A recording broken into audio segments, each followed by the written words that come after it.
I never got around to reviewing Kaguya-sama Season 3, Ultra Romantic, when it first came out, and then the movie, The Never-Ending First Kiss, kind of snuck up on me, so I'm just going to be reviewing both in today's video. Let's start out with Season 3. The first half of Season 3 had the same kind of comedic episodes that you would get out of Seasons 1 and 2, and of course that is the show's bread and butter. I could watch those episodes all day long. Then, in the second half, we suddenly get a plot twist, and that lets you know that the clock was ticking down, and things would have to be resolved in this season. Now, this plot twist I don't believe was set up in the anime at all. Maybe there was some hint at it in the manga, but whatever the case, it came kind of abruptly, but I do like that it did set that tone, and it also, with that, set the bar pretty high.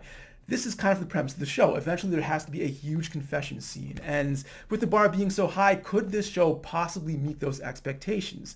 Well, that was the point of the second half of this season. It slowly built up to that, and eventually the final confession scene did not disappoint. I would say it's probably among my top 3 favorite anime confession scenes, right up there with F A Tale of Memories and Ore Gairu, my teen romantic comedy snafu, whatever they call it.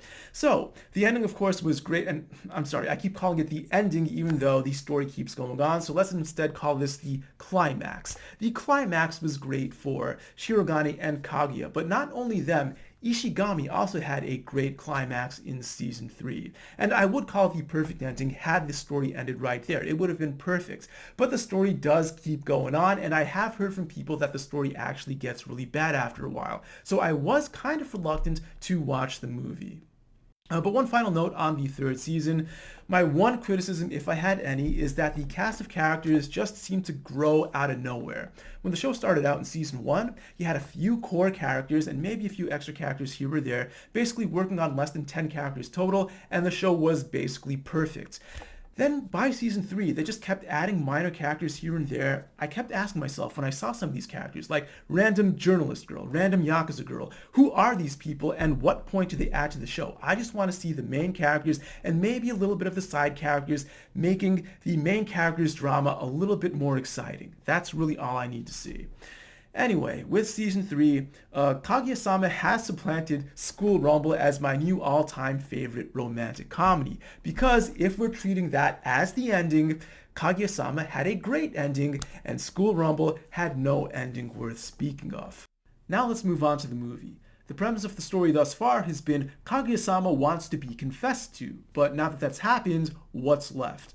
Well, this movie is basically a resolution of Kaguya's inner drama. Throughout the show, we've seen glimpses of Kaguya's icy side, but the show never really got that deep into it, so I'm glad the movie at least gave us more of that. There seems to be enough substance in this movie that I assume continuing the story past the confession scene was part of the plan all along and not something done simply because it's profitable.